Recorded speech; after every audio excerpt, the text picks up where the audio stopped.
అన్ని చట్టాలను గౌరవించే పౌరుడిగా ఏ తప్పు చేయకపోయినా, ఒక్క పైసా అవినీతికి పాల్పడకపోయినా రేవంత్ రెడ్డి ప్రభుత్వం కక్ష సాధింపు చర్యల్లో భాగంగా కేసు పెడితే విచారణ అధికారులను, విచారణ సంస్థలను గౌరవించి 9 తారీఖు నాడు ఏసీబీ విచారణకు హాజరయ్యాను. 16 తారీఖు నాడు ఏసీబీ కేసు పెట్టింది కాబట్టి ఈడీ కూడా కేసు పెట్టి మరి వాళ్ళ విచారణకు పిలిస్తే ఈడీ విచారణకు కూడా హాజరయ్యాను. 2 సంస్థలు కూడా ఒకటే రకమైన ప్రశ్నలు దాదాపు 7-8 గంటల పాటు అడిగిందే అడిగి మొత్తానికి అన్ని వివరాలు తీసుకున్నారు.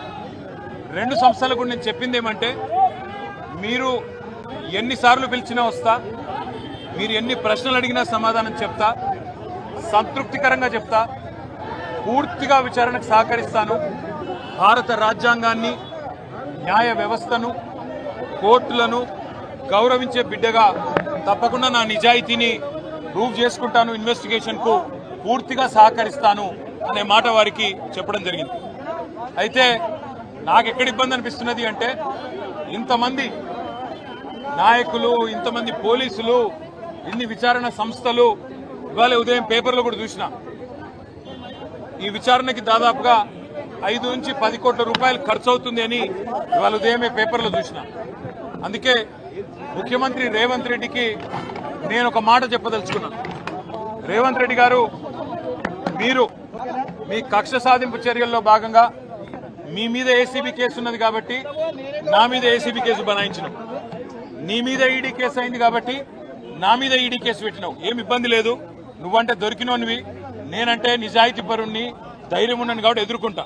కానీ ఈ 5 కోట్లు 10 కోట్లు ప్రజాధనం ఏదైతే వృధా అవుతున్నదో, ఆ 10 కోట్ల రూపాయలతో బ్రహ్మాండంగా ఇంకొక 500 మంది రైతులకు రుణమాఫీ చేయొచ్చు. ఆ 10 కోట్ల రూపాయలతో దాదాపు 2500 మంది పెద్ద మనుషులకు పెన్షన్లు ఇవ్వచ్చు. అందుకే రేవంత్ రెడ్డి గారికి నేను ఒక ఆఫర్ ఇస్తా ఉన్నా. రేవంత్ రెడ్డి గారు, నీకు నిజాయితీ ఉంటే, నీకు ధైర్యం ఉంటే ఒక పని చేద్దాం. నేను తయారుగా ఉన్నా, నువ్వు ముందుకు రా, జడ్జి గారు ముందు కూర్చుందాం. ఏసీబీ జడ్జి అయినా, హైకోర్టు న్యాయమూర్తి గారైనా, లేదా మీకు ఇష్టమైన న్యాయమూర్తి ఎవరి ముందైనా కూర్చుందాం. మీ మీద ఏసీబీ కేసు ఉంది, నా మీద ఏసీబీ కేసు ఉంది.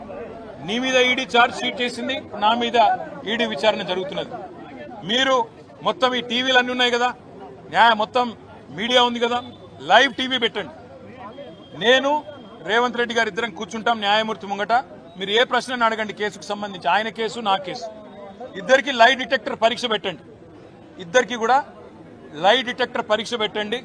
మొత్తం రాష్ట్ర ప్రజలందరూ చూస్తుండగా ఒక 50 లక్షలు 20 లక్షల రూపాయలు ఒడిసిపోతుంది. లేకపోతే ఈ 10 కోట్ల రూపాయలతోని అనవసరంగా ప్రజాధనం దుర్వినియోగం అయ్యే విధంగా, ఇంతమంది ఉన్నతాధికారుల టైం వేస్ట్ అయ్యే విధంగా, ఇంతమంది మీడియా సంస్థల టైం వేస్ట్ అయ్యే విధంగా ఈ కక్ష సాధింపు విచారణ మంచిది కాదు.